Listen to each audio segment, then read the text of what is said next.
Hello friends, எல்லோருக்கும் வணக்கம். Welcome to young investor channel. ஆக்சுவலாக டுடே மார்க்கெட் அப்டேட்ஸ் பார்த்துருப்பீங்க. மார்க்கெட் பார்த்தீங்கன்னா ஓப்பன் ஆகும்போது பாசிட்டிவ் ட்ரெண்டில் மூவ் ஆகிட்டு இருந்த மார்க்கெட்டு, அதுக்கப்புறம் மத்தியானத்துக்கு அப்புறம் ஒரு நெகட்டிவ் ட்ரெண்ட் வந்துச்சு.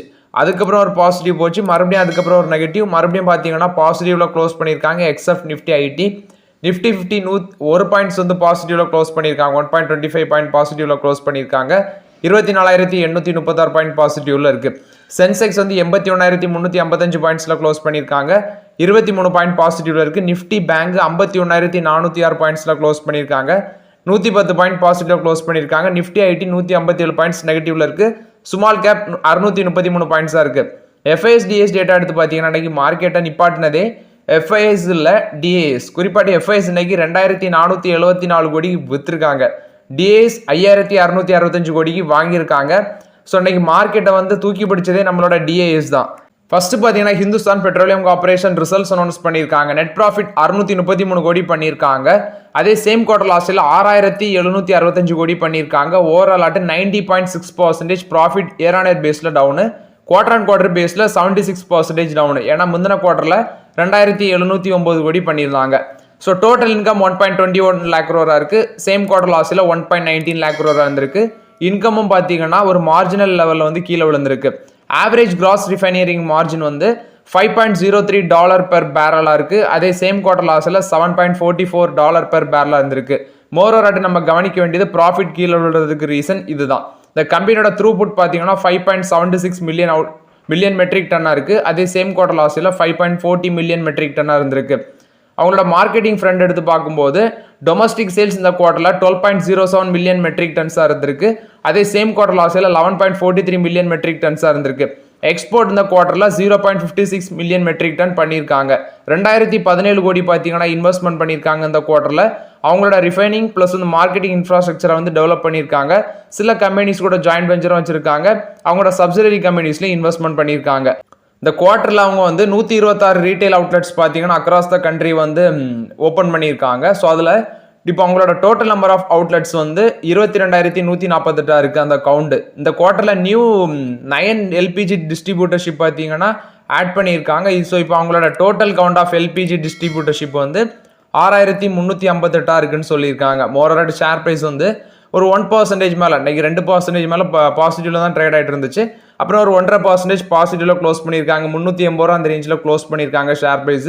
இவங்களுக்கு யூபிஎஸ் பார்த்தீங்கன்னா இவங்களுக்கு பிபிசிஎலுக்கு ஐஓசிஎலுக்கு டார்கெட் ப்ரைஸ் கொடுத்துருக்காங்க. ஸோ மோரோராட் ரிசல்ட்ஸ் வச்சு பார்க்கும்போது அந்த டார்கெட் ப்ரைஸ் இப்போதைக்கு சாத்தியமாங்கிறது ரொம்பவே டவுட் தான். ஸோ இப்போதைக்கு ஹெச்பிசிஎல் அவாய்ட் பண்ணுறது நல்லதுங்கிறது என்னோட ஒப்பீனியன். இது ஹெச்பிசிஎல் பொறுத்த வரைக்கும் ரிசல்ட்ஸ் அப்டேட்டு. நெக்ஸ்ட் பார்த்தீங்கன்னா இந்தியன் பேங்க் ரிசல்ட்ஸ் அனௌன்ஸ் பண்ணியிருக்காங்க. நெட் ப்ராஃபிட் 41% இன்க்ரீஸ் ஆயிருக்கு. 2,403 கோடி பண்ணியிருக்காங்க. முந்தின குவார்ட்டரில் 2,247 கோடி பண்ணியிருந்தாங்க. ஓவரால் ஆட்டு ப்ராஃபிட் பார்த்தீங்கன்னா quarter on quarter based increase ஆயிருக்கு, year on year based increase ஆயிருக்கு. டோட்டல் ப்ரொவிஷன் வந்து 28% வந்து குறைஞ்சிருக்குன்னு சொல்லியிருக்காங்க. அசட் குவாலிட்டி வந்து இம்ப்ரூவ் ஆயிருக்குன்னு சொல்லியிருக்காங்க. டோட்டல் ப்ரொவிஷன் வந்து 1,258 கோடியாக இருக்குது. ப்ரீ ப்ரொவிஷன் ஆப்ரேட்டிங் ப்ராஃபிட் வந்து 9% மேலே போயிருக்கு, 4,502 கோடியாக இருக்குது.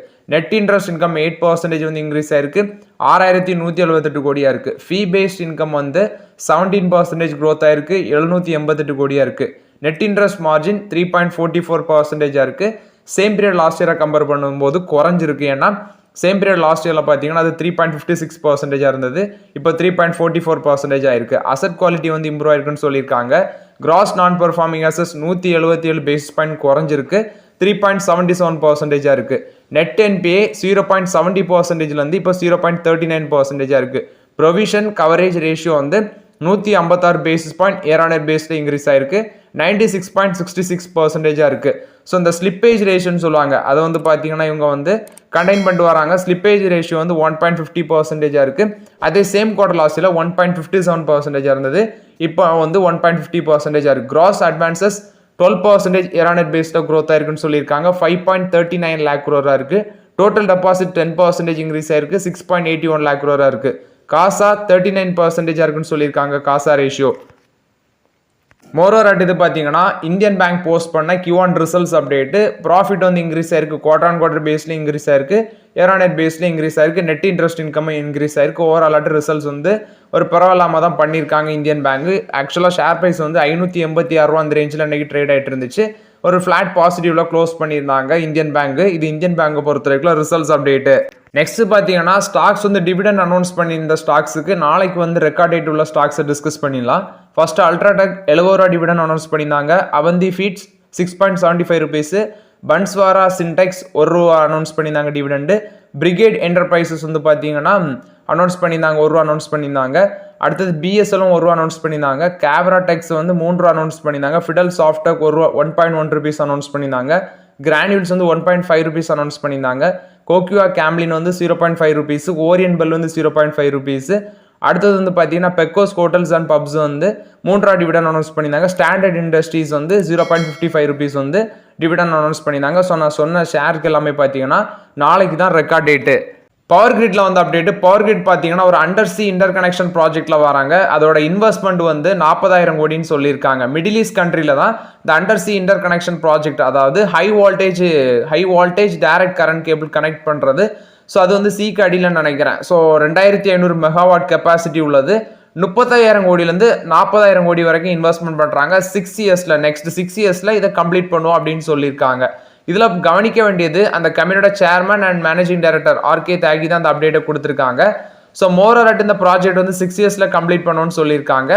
இந்த ஃபினான்ஷியலில் 18,000 கோடி வந்து கேபிட்டல் எக்ஸ்பெண்டிச்சருக்கு ஸ்பெண்ட் பண்ணுவோம்னு சொல்லியிருக்காங்க. அதை செப்பரேட்டாக டிஸ்கஸ் பண்ணலாம். அதுக்கு முன்னாடி ஓமன், சவுதி அரேபியா, யுஏஇ அந்த நாடுகள் கூடலாம் பார்த்தீங்கன்னா இன்டர் கனெக்ஷன் சம்மந்தமாட்ட அவங்க பேச்சுவார்த்தையில் இருக்கிறாங்க. இவங்களுக்கு குஜராத் அரேபியன் சீல ஒரு புல்லிங் ஸ்டேஷன் இருக்குது. அடுத்தது வந்து பார்த்தீங்கன்னா சிம்லர் ஸ்டேஷன் வந்து மிடில் ஈஸ்ட் கண்ட்ரிலையும் வச்சிருக்காங்க. ஸோ இது எல்லாமே கனெக்ட் பண்ணி வச்சிருக்காங்க அப்படின்னு சொல்லியிருக்காங்க. நெக்ஸ்ட் அவங்க கேபிட்டல் எக்ஸ்பெண்டிச்சர் 2032க்குள்ள 2 லட்சம் கோடி வந்து கேபிட்டல் எக்ஸ்பெண்டிச்சருக்கு வந்து ஸ்பெண்ட் பண்ணுவோம் ப்ராஜெக்ட் சம்மந்தமாட்ட அப்படின்னு சொல்லியிருக்காங்க பவர் கிரிட். இதில் கவனிக்க வேண்டியது 91% ஆஃப் அவங்களோட கேபிட்டல் எக்ஸ்பெண்டிச்சரோட மணி வந்து டிரான்ஸ்மிஷன் பிஸ்னஸில் தான் ஸ்பெண்ட் பண்ணும். அதாவது அந்த ஃபண்ட்ஸ் எல்லாமே பார்த்தீங்கன்னா டிரான்ஸ்மிஷன் பிஸ்னஸ், மிச்சம் இருக்கிற 9% வந்து அதர் வெஞ்சர்ஸ் பிஸ்னஸில் ஸ்பெண்ட் பண்ணணும்னு சொல்லியிருக்காங்க. 1.14 lakh crore வந்து பார்த்தீங்கன்னா 1.14 lakh crore worth of work வந்து அவங்க கைவசம் இருக்குன்னு சொல்லியிருக்காங்க. அதில் 60,000 கோடியிலேருந்து 65,000 கோடி ப்ராஜெக்ட் வந்து நெக்ஸ்ட் 2.5 இயர்ஸில் கம்ப்ளீட் பண்ணணும்னு சொல்லியிருக்காங்க. இந்த வருஷத்தில் 18,000 கோடி கேபிட்டல் எக்ஸ்பெண்டிச்சர் ஸ்பெண்ட் பண்ணோம். நெக்ஸ்ட் அடுத்த 2 ஃபினான்ஷியல் இயரில் 20,000 கோடி கேபிட்டல் எக்ஸ்பெண்டிச்சர் ஸ்பெண்ட் பண்ணோம். இந்த ஃபர்ஸ்ட் குவார்டரில் 4,500 கோடி கேபிட்டல் எக்ஸ்பெண்டிச்சர் ஸ்பெண்ட் பண்ணியிருக்காங்க. அடுத்தது கேபிட்டலைசேஷன் வந்து 18,000 கோடி பார்த்தீங்கன்னா செகண்ட் இயரில் வந்து எக்ஸ்பெக்ட் பண்ணுறாங்க அப்படின்னு சொல்லியிருக்காங்க. இந்த குவார்டரில் கேபிட்டலைசேஷன் 2,300 கோடியாக இருக்குன்னு சொல்லியிருக்காங்க. மோரோரட் இது பவர் கிரிட் கொடுத்த அப்டேட். பவர் கிரிட்ல இப்போதைக்கு ஆப்பர்ச்சுனிட்டி இல்லை. ஸோ ஆப்பர்ச்சுனிட்டி வரும்போது நம்ம உள்ள என்ட்ரி கொடுக்கலாம். இது பவர் கிரிட் கொடுத்த அப்டேட்டு. நெக்ஸ்ட் பார்த்தீங்கன்னா cement maker company ACC results announce பண்ணியிருக்காங்க. ஸோ ப்ராஃபிட் ஆஃப்டர் டாக்ஸ் 22.5% கீழே விழுந்திருக்கு. 361 கோடி பண்ணியிருக்காங்க. ரெவன்யூ ஃப்ரம் ஆப்ரேஷனும் கீழே விழுந்திருக்கு. 5,154 கோடி பண்ணியிருக்காங்க. பட் சேம் குவார்டர் லாஸ்ட் இயர்ல 5,201 கோடி பண்ணியிருக்காங்க. எபிட்டா 679 கோடியா இருக்கு. 13.2% பார்த்தீங்கன்னா அந்த ரேஞ்சில் இருக்குன்னு சொல்லியிருக்காங்க. மார்ஜின் ஆப்ரேட்டிங் காஸ்ட் வந்து 7% இம்ப்ரூவ் ஆயிருக்குன்னு சொல்லியிருக்காங்க இயர் ஆன் இயர் பேஸில். கேஷ் ஈக்குவலண்ட் வந்து 2,747 கோடியா இருக்குன்னு சொல்லியிருக்காங்க. மோரோரட் இது ஒரு அதானி ஓன் குரூப் கம்பெனி தான். ஸோ ப்ராஃபிட்டும் சரி ரெவன்யூவும் கீழே விழுந்திருக்கு. ஸோ இது வந்து அம்புஜா சிமெண்ட்ஸை பொறுத்த வரைக்கும் ரிசல்ட்ஸ் அப்டேட்டு. நெக்ஸ்ட் பார்த்தீங்கன்னா பிளாக் ஸ்டோன் வந்து ஒரு அப்டேட் கொடுத்துருக்காங்க. ஸோ பிளாக் ஸ்டோன் வந்து ஹால்டிராமா வந்து 78,000 கோடிக்கு வந்து அக்யூசிஷன் பண்ண போகிறாங்க 51% ஸ்டேக் அப்படின்னு சொல்லி நியூஸ் வந்திருக்கு. பட் இது வந்து எந்த அளவு கன்ஃபார்ம் தெரியல. பட் வந்து மணி கண்ட்ரோல் வந்து அப்டேட்டு. ஸோ ஒரு இந்தியன் ஃபாஸ்ட் ஃபுட் கம்பெனி ஹால்டிராமா வந்து இவங்க Blackstone private equity firm பார்த்தீங்கன்னா வாங்க போகிறாங்க. 70,000 கோடியிலேருந்து 78,000 கோடி வரைக்கும் பார்த்தீங்கன்னா இந்த பிட்டு நடக்கும்னு சொல்கிறாங்க. ஸோ இவங்க வந்து பேச்சுவார்த்தையில் இருக்கிறாங்க. 51% ஸ்டேக்கை ஹால்டிராமில் இவங்க அக்யூசியேஷன் பண்ண போகிறாங்கன்னு சொல்கிறாங்க. மோரோரட் இந்த டீலும் பார்த்தீங்கன்னா விரைவில் முடியும் அப்படின்னு சொல்லி ஒரு நியூஸ் வந்திருக்கு. ஸோ வெயிட் பண்ணி தான் பார்க்கணும் ஹால்டிராமை வந்து பிளாக் ஸ்டோன் அக்யூர் பண்ணுறாங்களா அப்படின்னு சொல்லி. இது வந்து ஹால்டிராம் பிளாக் ஸ்டோனை பொறுத்த வரைக்கும் அப்டேட்டு. நெக்ஸ்ட் ரயில் விகாஸ் நிகம் லிமிடெட்ல வந்து அப்டேட்டு. ஆக்சுவலாக அந்த ஸ்டாக்ல 400 ரூபாய் ஆப்பர்ச்சுனிட்டியை விட்டேன். ஸோ மறுபடியும் கொஞ்சம் இறங்கி வருமானு பார்த்தா மறுபடியும் எனக்கு 7% மேலே ஏற்றிட்டாங்க. 600 ரூபா தாண்டிடுச்சு. ஸோ இவங்க ஒரு 739 கோடி வேல்யூல ஒரு ப்ராஜெக்டை வந்து வின் பண்ணியிருக்காங்க. ஹிமாச்சல் பிரதேஷ் எலக்ட்ரிசிட்டி போர்ட் வந்து பார்த்தீங்கன்னா வின் பண்ணியிருக்காங்க. 739 கோடி வேல்யூ உள்ள ப்ராஜெக்ட். ஸோ இன்றைக்கும் பார்த்தீங்கன்னா இவங்க தொடர்ந்து ஆர்டர் வின் பண்ணிகிட்டே தான் இருக்கிறாங்க. ஷேர் ப்ரைஸை மேலே போயிட்டுருக்கு. இதில் ஒரு ஆப்பர்ச்சுனிட்டி வருமானு நானும் வெயிட் பண்ணிட்டு தான் இருக்கிறேன். ஸோ இது ஆர்விஎன்எல்ல பொறுத்த வரைக்கும் அப்டேட்டு. நெக்ஸ்ட் கேரளையில் ஒரு அப்டேட் கொடுத்துருக்காங்க. இவங்க பஞ்சாப் நேஷனல் ஹவுசிங் ஃபினான்ஸில் வந்து பார்த்தீங்கன்னா ஸ்டேக் வந்து செல் பண்ண போகிறாங்க. 5% ஸ்டேக் வந்து நாளைக்கு ஒரு பிளாக் டீல் நடக்க சான்சஸ் இருக்குது. அவங்க ப்ரைஸ் வந்து பார்த்தீங்கன்னா 750 ரூபாலேருந்து 760 ரூபாய்க்குள்ள ஃபிக்ஸ் பண்ணியிருக்காங்க பேஸ் ப்ரைஸு. 1000 கோடி பிளாக் டீல்னு சொல்லியிருக்காங்க. ஸோ பிஎன்பி ஹவுசிங் ஃபினான்ஸில் நாளைக்கு ஒரு பிளாக் டீல் நடக்க இருக்கு. கேரளையில் பார்த்தீங்கன்னா விற்கிறாங்க. ஷேர் வந்து 750லேருந்து 760 ரூபா அந்த ரேஞ்சில் விற்கிறாங்க. ஸோ லாஸ்ட் க்ளோசிங்லேருந்து 4.5% டிஸ்கவுண்ட்டில் தான் விற்கிறாங்க. ஸோ 1000 கோடி பிளாக் டீல் நடக்க போது. இது வந்து கேரளையில் கொடுத்த அப்டேட்டு. நெக்ஸ்ட் பார்த்தீங்கன்னா கர்நாடகா பேங்கும் ஐசிஐசிஐ லோம்பார்ட் ஜென்ரல் இன்சூரன்ஸும் பார்த்தீங்கன்னா பார்ட்னர்ஷிப்பில் வராங்க. அந்த பார்ட்னர்ஷிப் மூலமாட்டு கர்நாடகா பேங்கோட கஸ்டமர்ஸுக்கு வந்து இந்த ஐசிஐசிஐ லோம்பார்ட் ஜென்ரல் இன்சூரன்ஸோட சில இன்சூரன்ஸ் ப்ராடக்ட் வந்து அவங்களோட பேங்க் கஸ்டமர்ஸுக்கு இவங்க ப்ரொவைட் பண்ணுவாங்க. அதில் health insurance, motor insurance, travel insurance, home insurance, இந்த டைப் ஆஃப் ப்ராடக்ட்லாம் பார்த்தீங்கன்னா இவங்க வந்து கர்நாடகா பேங்கோட கஸ்டமர்ஸுக்கு வந்து ப்ரொவைட் பண்ணுவாங்க இந்த இன்சூரன்ஸ் ப்ராடக்ட் எல்லாமே. ஸோ அதனால தான் கர்நாடகா பேங்கும் ஐசிஐசிஐ லோம்பார்ட் ஜென்ரல் இன்சூரன்ஸும் பார்த்தீங்கன்னா பார்ட்னர்ஷிப்பில் வராங்க. ஸோ இது வந்து கர்நாடகா பேங்க் ஐசிஐசிஐ லோம்பார்டை பொறுத்த வரைக்கும் ஒரு பாசிட்டிவ் அப்டேட்டு. கர்நாடகா பேங்கோட ஷேர் ப்ரைஸ் நம்ம வந்து கன்சிடர் பண்ணியிருந்தோம் ஆல்ரெடி. ஸோ இப்போ பார்த்தீங்கன்னா அது இன்னைக்கு 6% மேலே ரேலியாக இருக்குது. 243 ரூபா அந்த ரேஞ்சில் ட்ரேட் ஆகிட்டு இருக்கு கர்நாடகா பேங்கோட share price. So IDFC first bank தரப்புல வந்து ஒரு அப்டேட் இருக்குது. ஸோ ஐடிஎஃப்சி ஃபர்ஸ்ட் பேங்க் வந்து மினிமம் அமௌண்ட் டிஓ பார்த்தீங்கன்னா குறைச்சிருக்காங்க. ஆக்சுவலாக அது வந்து ஆகஸ்ட் 1ஆம் தேதியிலேருந்து நடைமுறைக்கு வரும்னு சொல்லியிருக்காங்க. ஸோ மினிமம் அமௌண்ட் டியூன்னு சொல்கிறாங்க, எம்ஏடின்னு ஷார்ட்டாக சொல்லுவாங்க.